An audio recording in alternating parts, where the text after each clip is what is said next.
I'm ready. Are you ready? Yeah, now I have to pee, but I'm like, do you want to go? Unsnapping this thing is such a hassle. Yeah, let me go really quick. With your snap crotch. My onesie, my adult onesie. We're recording right now.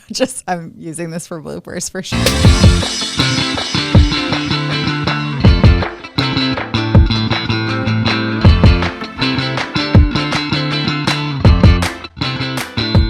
Hello and welcome to the Ended Up in Vegas podcast. I'm Nikki. I'm Megan. Megan and I are realtors in Las Vegas, Nevada. We are team leaders of the Pucci Ramos Group here at Simply Vegas, where we broadcast our podcast from. And we created this podcast to be more of a lifestyle of showing what it's like to actually live in Las Vegas. But being that we are in the real estate industry, we want to make sure that everyone is always in the know of what's going on right now in the housing market. So we felt like it was important to concentrate for the next few weeks on what's happening, some of the indicators that we have for market conditions moving forward into the summer, and then also some other topics that we think will be of interest to our listeners and viewers. So a few days ago, the Case-Schiller report was released showing that the national home prices fell for the 7th straight month. Now here we've been following local home prices that are hyper concentrated on Southern Nevada, Las Vegas area, which incorporates Henderson. So Megan, tell everyone kind of where prices have been going in the past 7 months and what we are seeing right now. So, everybody knows that during the pandemic up until the beginning of last year, prices were going up at sort of a breakneck pace. And then when the Fed went in and increased the base rate, that really just kind of turned off the faucet. So we went from a very, very hot market to, so we had a median home price, this is based on single family homes, of $481,000. That's what we got up to in May of last year. And then we sort of slid down up until the fall, and things have really started to level off. So just to give you an example, we had about 3,900 houses on the market in spring of last year. That was contributing to the high rates of appreciation because there were so few homes on the market. We went up to about 10,800 in September, and then things sort of leveled off. So right now, for the last 3 months, we're averaging about $425,000 as a median price. Mm-hmm. We were at $424,995 last month. So we'll see. We're going to get March's numbers here pretty quickly, but I think we're going to hold steady. If anything, we might even go up a little bit just because there's been so much demand. Because our inventory now, we're at about 6,900 homes on the market. And we've been kind of dancing around this 5,000 or 6,000 number of active homes on the market for the last 60 days. Yeah, so we have a little over 6,100 as of today homes that are coming soon or listed in active status in the Las Vegas housing market. I want to talk about something that Robert Schiller said upon release of the new index. Maybe if you have a good chance to delay your purchase, it might be a good time to do so. So he said he recommended if you can wait on purchasing a home for maybe 6 months or so, it might be a good idea. So let's talk about that because I don't think that's right in the Las Vegas housing market. I think if you had asked me that 6 months ago, I would have said that. But I think we both agree that that's very dependent on what market you're in. I agree. It's very, very market specific. I think that's probably the advice we did give people. Mm-hmm. Give it 6 or 8 months. I think that might is probably the operative word in that sentence. I think it's going to be very specific to where you are. It's nobody really knows for sure. Right. So I think it's going to depend on the individual, but the indicators we're seeing right now is the market is heating up and we're seeing multiple offers on some properties. We're seeing a lot of activity out there. So, it depends on where interest rates are. I think that's going to be the biggest factor. We're seeing one of the things we're seeing right now that we maybe didn't see a year ago is properties coming back on the market because interest rates have been fluctuating a lot in the last 90 days. Mm-hmm. So we've got people that are very price sensitive. So we're seeing properties come back on the market because interest rates went up a little bit and then the buyer can no longer qualify. So it really is going to be, I think, the biggest indicator is what's going to happen with interest rates towards the end of the year. Yeah, and I think it's important to point out when we talk about the housing market on a national scale versus here, this report breaks down 20 cities, which we're a part of, that are all indicators of what's happening all over the U.S. But specifically, 15 cities reported declines, while Miami, Boston, Charlotte, and Cleveland had slight increases. And so when you mention our city as one of those who remain stable, where the bottom is basically what the reports might be indicating to us is where we have reached along with those other cities. Yeah, and I think that, it's very evident in the fact that we are along the bottom, and what we can see from just activity being out on the streets working with clients is that if we're not at the bottom, we are very, very close. Yeah. I think another indicator for me, today, I had a home closing that was a 3,300 square foot home, almost 3,400 square feet. The closing price was $599,990, which is less than $184 a square foot. So when you think about what we were at a year ago, that same home would have been almost $284 a square foot, really. Yeah. There's just been a huge adjustment. Again, a lot of this is we can't predict what's going to happen in the future. So if interest rates go back above 7, and that seems to be, I don't know about what you think, but that 6.5 to 7, like the market seems to be able to withstand the 6.5 and below interest rate. Once we start getting at 7 or above, that's when we start to see a lot of pressure on pricing. The one caveat to this is we have very low levels of inventory. We have been in a nationwide housing shortage for the last 10, 15 years since the original recession, or the Great Recession as it's known. That's going to be the thing that's really going to restrict what happens here. And that may not be the same in other markets. So let me read you this.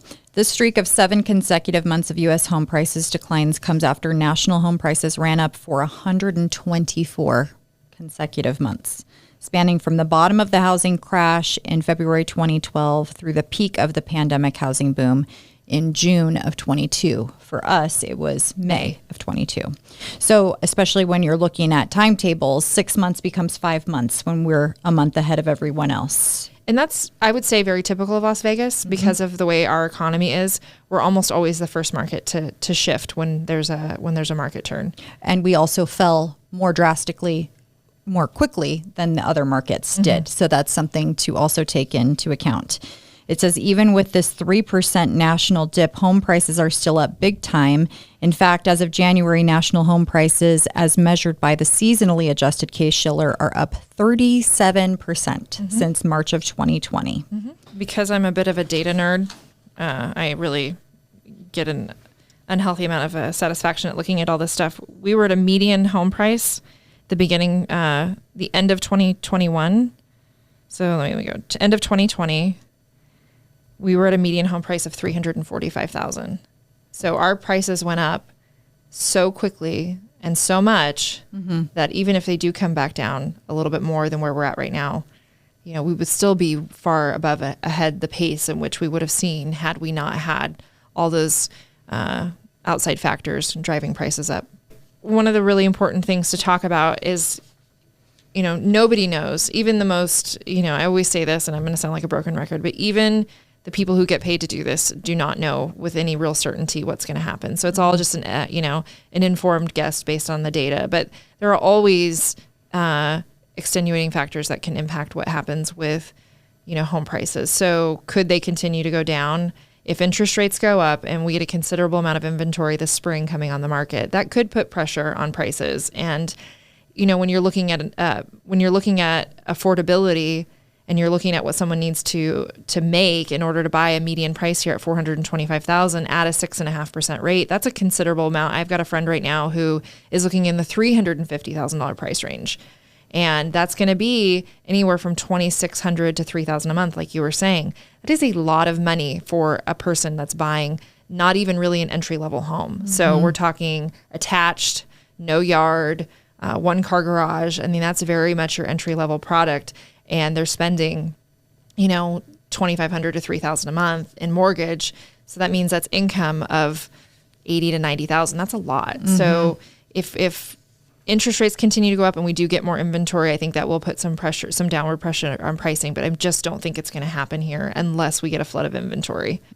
So historically, back in 2018, I was reading a report about how home prices had continued to increase since 2013, post-recession era, when the labor market was just booming like crazy. So when people have jobs, people have the ability to spend more money and buy a home. So there is one caveat, though, to if we do have an economic downturn in the next few months. Go ahead and read what that report says. So they say, I think this is pretty much common knowledge, but when there's an economic downturn, unemployment is likely to go up, and that reduces the number of Americans who can afford houses and stop landlords from raising rents. That being said, a lot of that's going to be indicative on where we are in inventory. But haven't you already seen rental rates going down? Yeah, I've seen reductions. I've seen, last year, I don't know if it was so much last year or the year before, but there was a period of time where it was harder to rent a house or get into a house to rent than it was to buy. Yeah. And now I'm seeing pricing pressure. I'm seeing properties sitting on the market. We're seeing more price reductions. I'm not seeing that so much on the resale market. Mm-hmm. Yeah, I mean, we were seeing crazy rental rates in Las Vegas. And just a few months ago, I had sold a home where the property manager had actually, without my seller's knowledge, increased the asking price so exponentially that it was far outside of what their contracted agreed upon amount was. And it wasn't getting rented. Mm-hmm. And that costs people money too when you have your, investment with a property manager and then they've raised the rate. And especially when you are requiring someone to show proof of 2 or 3 times the rental price in income, and have, above 700 credit score. Well, at that point, you might as well buy a home. Yeah, I'm seeing 3 and 4 times the rent now on most. I don't do a lot of rentals, but I do help friends and family and people that I'm working with. Mm-hmm. And 3 is about standard. And, if you're talking about a $2,000 apartment or condominium, that's a considerable amount of income for someone that's renting a home. Mm-hmm. Yeah, and I think with the amount that where we're at in the median housing price, which is what, $425 right now? So I think give or take $5. Give or take $5. But in that $400,000 range, even at a low 5% interest rate, you're looking at almost a $3,000 a month mortgage. Yeah, it's considerable. So, there's going to always be a segment of the population that can't do that, so they're going to continue to rent. But I have a friend right now that I took out to a 2-bedroom condominium. It's small. And it's on the market right now for $1,545. It was $1,595 just a couple of weeks ago. And I happened to look in the rental history and they rented it in 2021 for $1,350. So that gives you an idea. And that's on the smaller side of what those were. That same 2-bedroom probably would have rented for $700 or $800 during the downturn. So it's considerable how much rents have gone up here. Yeah. And I don't think we've heard so much about, back in the recession and in previous years, you would hear about layoffs at, resort properties, or hiring freezes were very common back then. I haven't heard anything about layoffs at some of those companies. Places like Amazon, especially in the mortgage industry, we're very familiar with layoffs and no hiring going on in that industry. So I think it's super specific to that sector, but I haven't heard of anything like that. Nothing more than just the major ones that we've seen. The end of last year, there was quite a bit on some of the bigger companies, a lot of the tech companies. But one of the nice things about Las Vegas now versus pre-recession is that our economy, we don't have as much dependence on the casino and tourism industry. Obviously, that's still a big part of our labor force, but it's much more diversified than it was, in 2007 and 2008 than when we went in the last recession. Mm-hmm. I think also spending is still up. I mean, we report, in tourism alone, we are reporting still record numbers, I think. Mm-hmm. So people are still getting out and spending. I spent like $100 on valet, I feel like, in the last week just by visiting 2 places. And I'm like, I miss the old Vegas. Well, we still have conventions. We still have, a lot of things happening here. And there's still a lot of desire and demand for people to come out here and travel. People are still kind of recovering from being cooped up during the pandemic. So we're not seeing any kind of slowdown. You can go to the stores and, there's a lot of shortages on food and things like that. So I think that there are people that are going to be very price sensitive, but there's still, right now, the economy still looks really strong. But in the next, 5 or 6 months, as summer is coming and then people are looking to resettle before the new school year starts, mm-hmm. That's definitely going to change with the amount of inventory that we're lacking. Mm-hmm. And we'll talk about that in the next couple of weeks in future episodes about the large group of homeowners who are just staying put because they have mm-hmm. such ideal interest rates and low mortgage payments. But yeah, it's going to continue to be a challenge. And I think that that's going to be the reason, we've both said this, why there's not going to be a huge crash or potentially even larger dip than we've already seen in the past 6 to 7 months. I have had people that felt like they wanted to wait until later this year to buy a home because of, whether they've gotten that advice on a national level or whether they're hearing that. And there's already a little bit of panic in them because we are seeing prices starting to go up a little bit, multiple offer situations, because there are so few homes available on the market that I think they're starting to realize there's also going to be, once that happens and we're in a more buyer's market again, you're not going to see incentives or seller contributions towards buying down interest rates, some of the things that make it possible for people who are very price sensitive to buy right now. So I think that those things are going to go away really quickly. Right. Now, we don't have a crystal ball, but we can use facts and statistics and charting things very geekily like we are doing right now, which we both enjoy, to inform people and to give them the best education possible. So we're going to continue to do that. And we're going to be talking on next week's episode of kind of where the best deals are. Mm-hmm. But maybe you can kind of allude to what we're going to be talking about in that episode. So I think we're just going to be looking at the different opportunities that are out there, whether it's new construction or whether it's different types of product that you could be looking at to take advantage of the market that's going to be available right now. I think they're going to have to be more creative in the types of stuff that you're looking at. Whereas traditionally, most people, new homes are a big part of our market here, but traditionally it's the resale market that drives the majority of home sales. And I think that's going to be a little bit different over the next probably 1 year to 2 years. Yeah. And in prepping for this podcast, we talked a little bit about some of the options that are just not in existence in the mortgage industry right now. You talked about, what was the word, porting a loan? Yeah. So that's something that I think will be really interesting that I looked into because I think, we're living in a different economy. Like the world is different now. It's not easy to buy or sell a home because the process of getting a mortgage takes so much time. But I don't think we're going to see 3 or 4% interest rates for a very long time, if ever. And so a lot of people like myself have, very low interest rates, and there's just not a lot of incentive to sell their home and move and double their interest rate. So I was doing some research on some different types of loan products, and apparently this is a thing. I was like, why can't I just take my mortgage with me? Like, I went through all this process of getting qualified for it, and I've been paying on it. Like, it's a great mortgage at a great rate. Like, I'm a reliable borrower. Why can't I just take it with me? And sure enough, the internet told me that there's something called porting a mortgage, and I did a lot of research on it. And I think it's something that we're going to have to, I think if lenders want to enable people to, or empower people to make a move that they want to, they're going to have to be more creative in allowing people to do that. So you take your mortgage with you. It follows you to the next house. You do have to get qualified for it, but that's something that I think we can talk about in future episodes. Yeah, and I mean we've known this. You have a listing situation right now where you have an owner who is willing to carry the note.